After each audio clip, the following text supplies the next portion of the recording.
大家好，我是小天。你们不是想看西门子松下拆轴枕、更换轴枕、换后半桶的视频对吧？今天就赶巧碰上了啊，还是个宝类，痛苦的不得了啊！正常的流程，先把顶盖板拆了，看一下有什么不同之处。后盖板、顶盖板这几个螺丝拆了，螺丝拆了，皮带卸掉。我靠，它这个飞轮螺丝这么大，搞个活动扳手给它松了算了。应该可以塞一个螺丝刀之类的卡住它。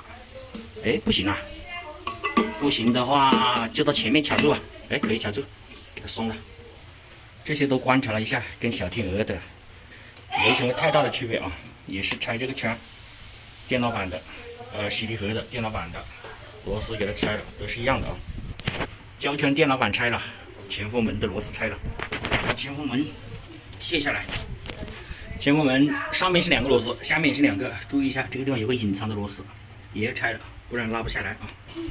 拉的时候注意门的插头，门锁插头。前后门拆掉以后，我们就知道痛苦的是哪里了啊。好像拆解率可能达到90%了啊，都要拆，因为要换整个筒子嘛。前面这些轰道啊、配重块呀这一些全部都要拆，不拆是下不来的啊。先把配重块、轰道这些拆了再说。配重块拆了，轰道拆了，然后再把灯喷淋，这个是喷淋进水管这些插头全部给它拔了。我都不晓得为什么要这样子设计，还要换整个桶，换轴枕，这么复杂。保内的都算了，保外你这不是增加用户的负担了。前面的进水组件，配重块、前后门、线束拔掉以后，准备拆上面的配重块、轰道。拆这2个之前，先将它的2根横梁先给它卸了啊，就几个螺丝都在明面上的。现在就着手拆配重块还有轰道组件。这个轰道组件就只有4个螺丝，这个上面4个螺丝，然后后面这里有2个隐藏的螺丝拆了给它提，就是后面提一下，往前面拉一下，这轰道就可以被搬出来。但是这一个的话也会要拆，但它下面是个卡箍的，这个就很简单了。轰道组件就把这个卡箍给它松了就行了，然后给它翻到一边，把这插头，这就有几个插头给它拔了，翻到后面，应该不会影响后续作业啊。再接着拆后半桶上面所有的东西，电机肯定也要拆啊，这个东西等会儿还得回去接工具了，我操！越拆越他娘的头大啊，忍不住爆国粹。这小日本的东西，难道就永远都不会坏吗？你宝类就害我这一回了。你们说要是碰到这种情况，这得收多少钱才合适啊？现在着手准备拆电机，拆这些线束，这是后半桶上面有的东西，看得见的都要拆了啊。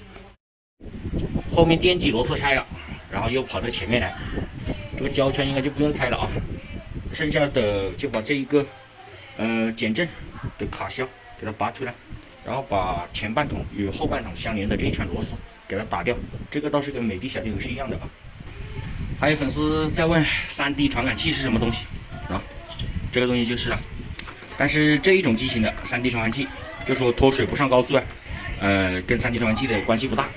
它有一种这个3D 传感器是在那个后半桶，在那个上面的，我们让你检查那7根线，它这里只有6根线啊。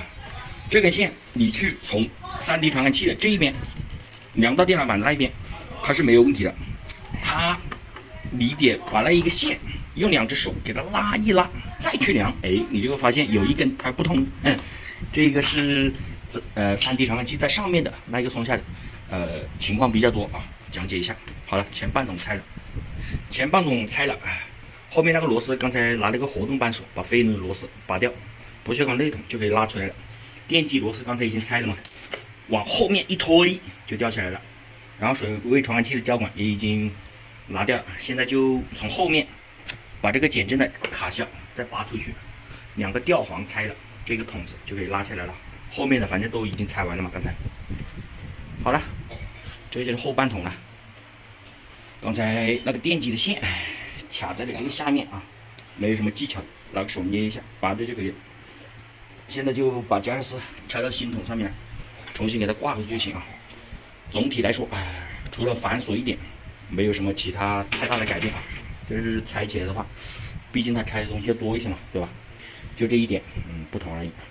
这种的话，自己在家的话，不建议自己搞，因为插头，你很有可能会忘插，但是我乱插应该是不会啊。清洁保养的兄弟的话，那就看你能收多少钱了。像这种的话，如果是保外，没个700块钱小弟绝对不会上手啊，实话实说。新的后半桶我们就给它装上去了啊。剩下的事情大家把视频反过来看就可以了啊。这种的话确实有点费时啊，但是只要价钱合适，还是可以的啊。也没有发现什么特别难的地方嘛。大家说的那种卡销，卡销我也拆过啊，有专用的工具卖，但是像我们的话，我们一般是剪那个空调内基板的那个铁皮，也是可以的啊。好了，这期视频就到这里，喜欢我的视频，帮忙关注、点赞、加转发。